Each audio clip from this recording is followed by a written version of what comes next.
Hello, we're your corporate trauma team. I'm Holland Nance. I'm Jamal Seeley. And I'm Rob Felder.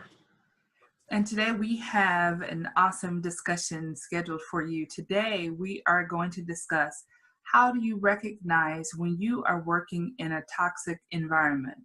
You know, there's a lot of media and discussions happening right now about interesting and challenging things that are happening in the workplace. Well, today we want to give 3 indicators of how you can truly recognize if you are in a workplace environment. So let's dig right in. All right. The first thing that we note is you typically will see a separation between the frontline and managers, right? You see separation versus synergy. Jamal, you want to talk a little bit more about that indicator? Yes. And what I would say about, the separation between frontline and management, number one, we should always consider what I learned early in my career is that managers are those that service the people that are executing the mission of the organization or the business. And if the employees or the frontline people aren't being successful, it usually is a sign of poor or inefficient management.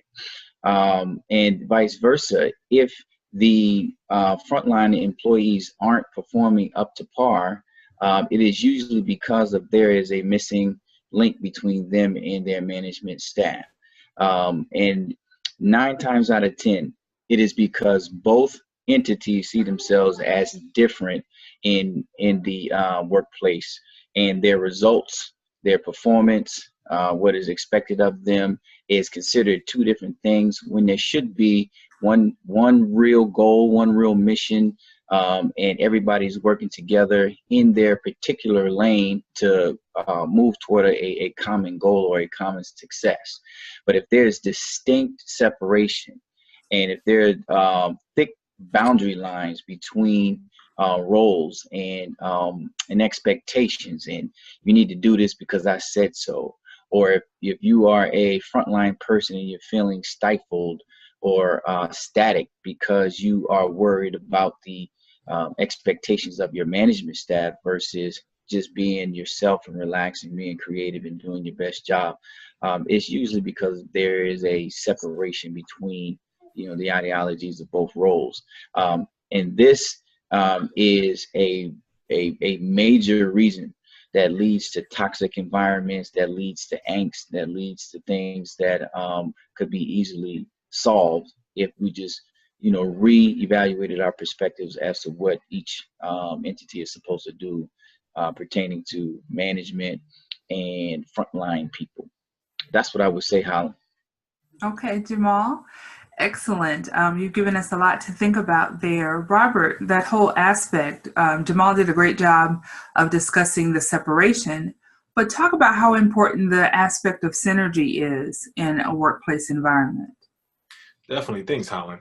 When it comes down to the synergy, a lot of times what I'm always talking about with folks when it comes down to coaching, if you really want things to be able to move consistently and start to move in the proper way, you want to be on the same page. And the only way to be on the same page is to make sure that your reason for doing something aligns with why someone else is doing something. And that may sound too difficult. It may sound too crazy. But what we end up missing out on is when you first start working somewhere or when you just are bringing on a new employee, we're so focused on getting what we need and what we want. We're not thinking about what that person is looking for and how I can connect what I'm looking for, what I want, and what I need to what they're looking for. Because it's a relationship. And in any relationship, to be able to have the energies flow consistently, that means that someone actually has to be willing to accept it, not just because they're being paid, but because it truly connects to who they are. And that's the piece that we miss. We're really, hey, you work for me. And if we think about it, when we think about toxic situations, if the person is only there for the money, what you end up running into is someone who at some point in time starts to resent you, and most likely starts to take to heart the things that you say and the way that you move, especially if you're not showing that you care. Mm-hmm. Yeah, Robert, you make some really great points. There were two key words that you mentioned. One was alignment and the other was resentment, right? When things are out of alignment, those feelings of resentment typically show up and help to foster that whole toxic environment. Excellent. So that brings us to our second indicator, right? There's a big variance between someone's ability to see the big picture versus being more self-centered or self-focused. So, Robert, start us off there. Talk about how this is an indicator of a toxic environment when we really can't distinguish between the big picture and our own self-focused objectives. Yeah, so the thing that adds into that is when you take, hey, it's about me. So when I talked about the synergy component, that's more or less, hey, maybe we both need to find a way to make it work. Mm-hmm.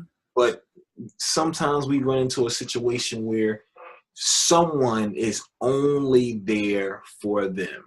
There's no type of back and forth, nothing that they're trying to do in order to make sure that everyone is satisfied. So if we're only focusing on one end, it's sort of like being in a relationship, whether your wife or your husband or your boyfriend or girlfriend. If you're only out for you, you're going out to dinner and you're like, hey, I love steak. But your significant other is a vegetarian, and you're going to the Brazilian, restaurant where all they serve is meat. Every ounce, every piece of the nutrients is going to be on the plate goes against the person that you say that you care for. So when we're talking about only looking out for ourselves, if we want to get away from that, we really have to look at it and say, okay, I know what I want, but am I doing enough to figure out what that other person needs? Mm-hmm. Can I provide that? And that's the piece that we got to think about. I know what I need. I know what I want. Let me take some time to figure out what the other individuals need, and let's see how we can bridge the gap. Take what I need, what I want, and take that closer and closer to where that other person wants to be. Mm-hmm. That's great, Robert. Thank you. Jamal, talk a bit more about the importance of being able to see clearly the big picture. This reminds me of one of my favorite quotes, Holland and Robert. Coach Mike Krzyzewski from the Duke men's basketball program, famed head coach, multiple national championships. He often tells his championship basketball teams and young men that come to play for him that you don't know who you are until you connect to something larger than yourself. Mm-hmm. And a toxic environment, a really obvious indicator of a toxic environment is if everybody there, to Robert's point, is focused on themselves mm-hmm. and what they can get out of it, only because a toxic environment naturally makes a person operate in an insular manner. Everything is about them. Everything is introspective because it's a natural defense mechanism when your outside environment is hostile. But in an environment that doesn't have any toxicity in it, there's a strong sense of team and family and Ubuntu. Our success is through your success. If you win, I win. But if the confines of what you're trying to do is so burdensome and so stifling that all you can think about, right, is did I do this correctly, or am I setting myself up for that quarterly bonus goal, or am I doing better than the guy that's sitting next to me? These are indications that the work itself is becoming secondary, and your personal feelings and the things that you're trying to get out of it, which are short-term and short-lived, are most prevalent top-of-mind awareness, and that is a recipe for being the victim of a toxic environment. Because as soon as something doesn't go right, and there's ebbs and flows in every work environment, there's ebbs and flows to every business, there's ebbs and flows to every corporation, there's ups and downs. But in that type of environment, when everything is so insular, as soon as something goes wrong, everybody's pointing at everybody else. And where you could easily climb out of a hole, take a look at the big picture and understand what you're going through and make an easy decision to kind of climb out of the situation that you may be in, that you may not necessarily want to be in the team. That situation will continue to persist because nobody's looking at the big picture. Everybody's looking at themselves and trying to protect themselves. And we call it, CYB or CYA, cover your own butt. And that is not a way to go to work for 40 plus hours a week, constantly looking over your shoulder, trying not to make a mistake and outwork the other person just for simple or selfish reasons. So that's what I would add to that, Holland. Okay, thank you very much, Jamal. That's a great segue, though, into our third indicator, right? Because if there is the separation between fixed or frontline employees and managers, and then people who are focused on their own selfish or self-focused initiatives as opposed to understanding the big picture, then we get to see a big variance between retention and attrition. All right. So there's a gap there, right? Are we seeing people remain for significant amounts of time or move throughout various parts of the organization, or are we seeing the rotating doors just continue to spin and spin and spin? Robert, talk a bit more about retention versus attrition. Sure. First thing I'll start off, because I've experienced this firsthand. When it comes down to having a retention and attrition issue, a lot of times people will blame it on the individual that's leaving. Well, you know what?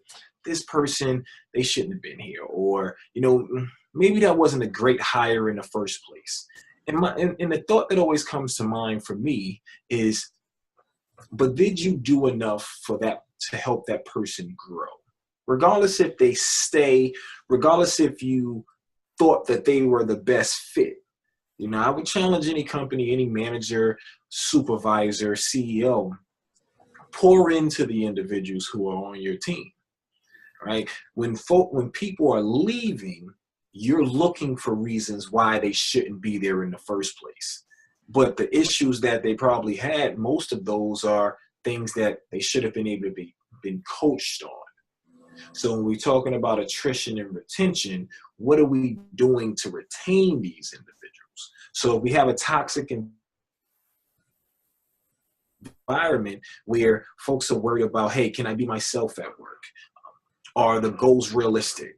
Are the different things that need to be achieved, do I have the resources that I need to achieve those things? And on top of that, do I have the skills necessary in order to be able to take it to the next level in my career? And is there growth? Those are the same questions that the company should be asking. Hey, do we have these opportunities? If we don't have these opportunities, let me make sure that the people who work for me understand what we have and what we don't have, so that we level set and we're on the same page, so that they don't pop up one day and have an epiphany that this isn't the place for them. Because when people have epiphanies, they will leave when you least expect it, and most likely when you need them. Excellent point, Robert, especially when people have these epiphanies. Usually comes as a shock, and it has a lot of impact on not only the team structure, but sometimes the overall corporate structure and culture. So excellent point. Jamal, continue telling us a bit more about how do we know, right? Because sometimes we are so busy being head down in our own work, we're not really able to gauge properly if there is a large gap between retention and attrition. Talk a bit more about how can we become more aware of that factor? Holland, I'll start with attrition. Usually in environments where if you're working in a flat organization, or you're working in a role where your learning curve becomes quickly shortened, and you start to outplay your contract, and you become less challenged. That could be a form of a toxic environment, but not necessarily one of negativity. It's just one that, it's time to go. But in these environments, right, that foster retention, even if that is the case, people will stay too long. People will take less money. People love, like the old TV show back in the 80s, Cheers. We love to go where everybody knows our name, right? There has to be something outside of that paycheck. There has to be an environment that speaks to your greater ambitions and your greater goals as a person, that you want to fulfill. And if you can see yourself fulfilling that in this role, in that environment, you're gonna stay. This is where a lot of boomerang employees happen. You know what? I've been here long. I've done everything I needed to do. I really don't want to leave, but I know I should. And then you go to see if grass is really greener on the other side. It could be a better paycheck. It could be a national position. It could be a larger company. It could be you could be working more proximal to home, so that gives you an extra work-life balance. But it's just something about that environment that you just left that you can't get out of your mind, and you come back.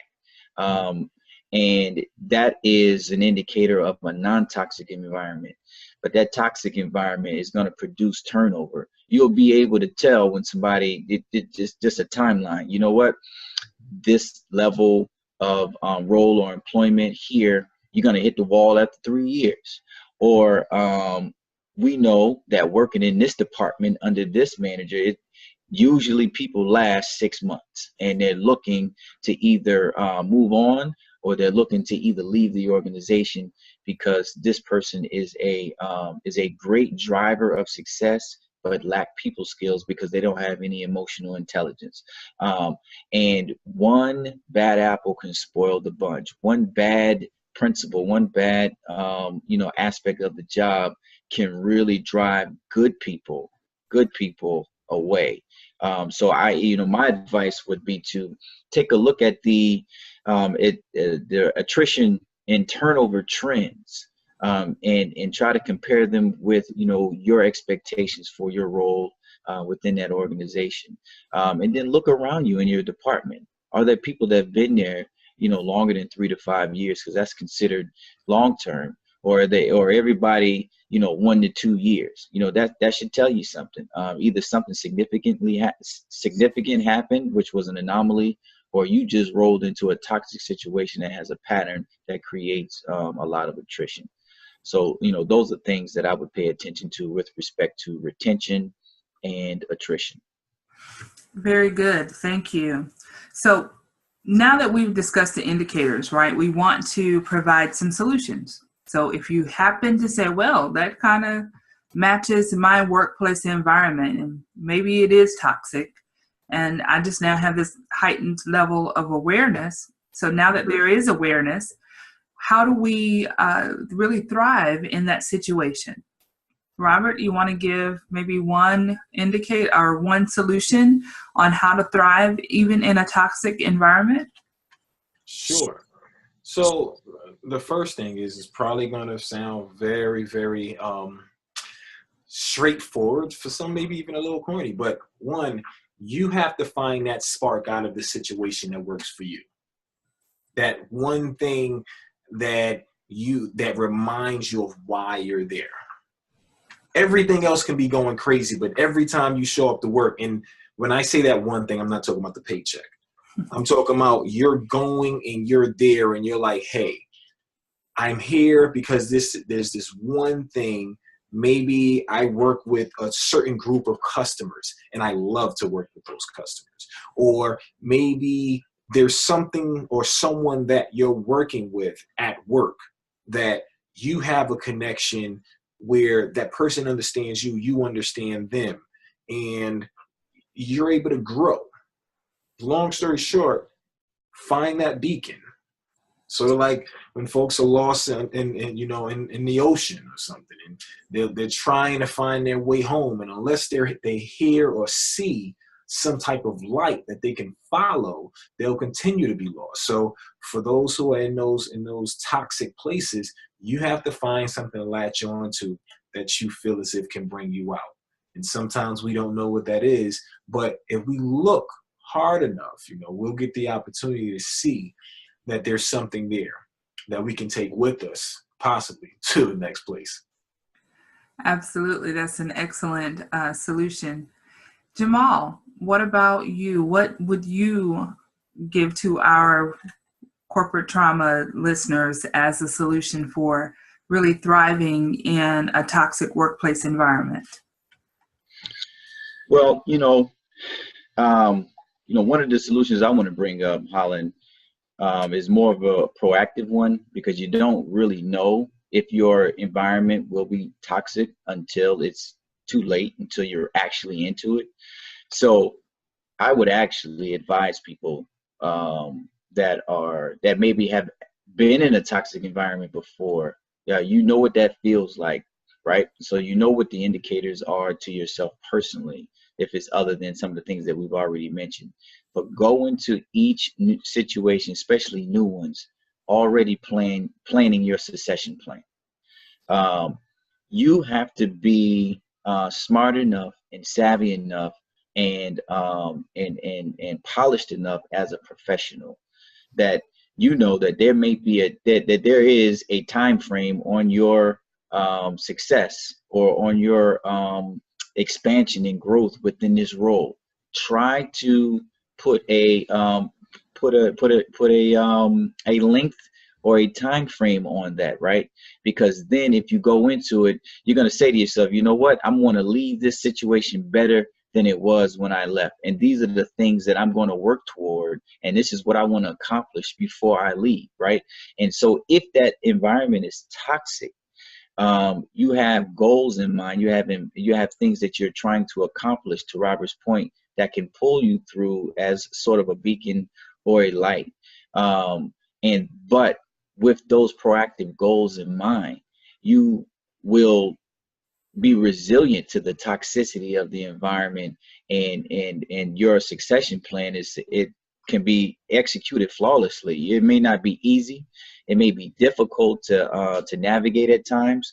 But if you say, I want to go in, I want to raise the percentage of sales 12% within the next 3 quarters. And I want to get the leadership award.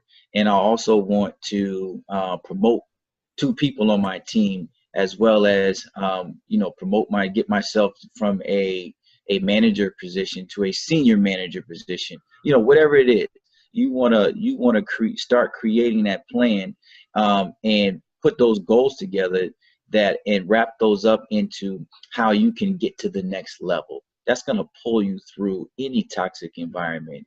And then just so what if it's a great environment, you got those goals already in line and things that you want to do, you're really going to excel. You're really going to go far, and you will always be centered on some primary things that you want to accomplish. And then that way you're resilient to any toxicity that you may be working within. Yeah, those are great points, gentlemen.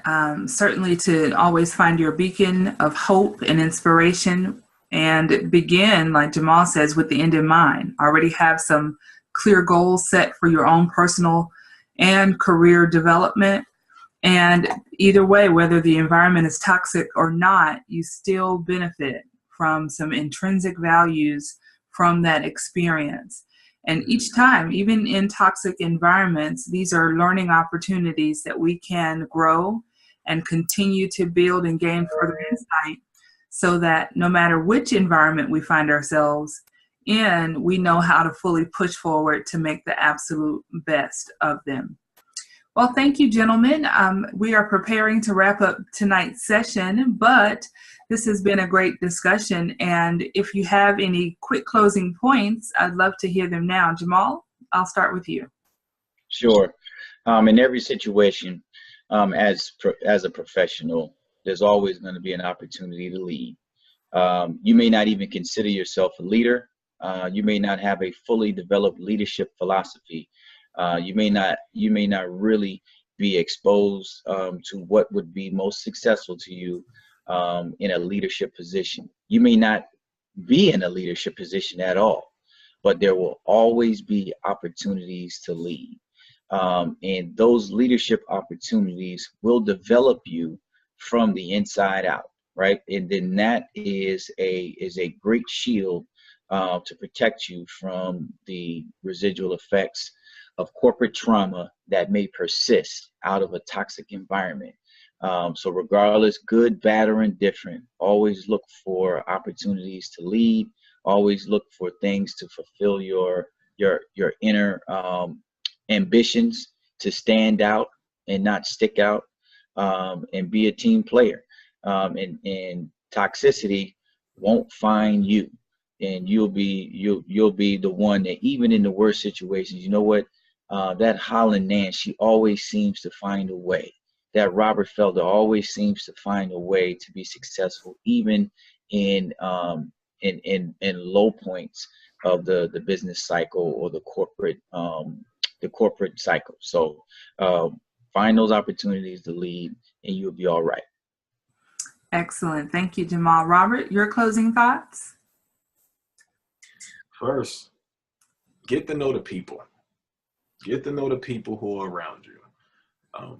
The reason I say that, it's really about, you will feel more comfortable when things are going wrong with speaking to people and asking people for help who you know.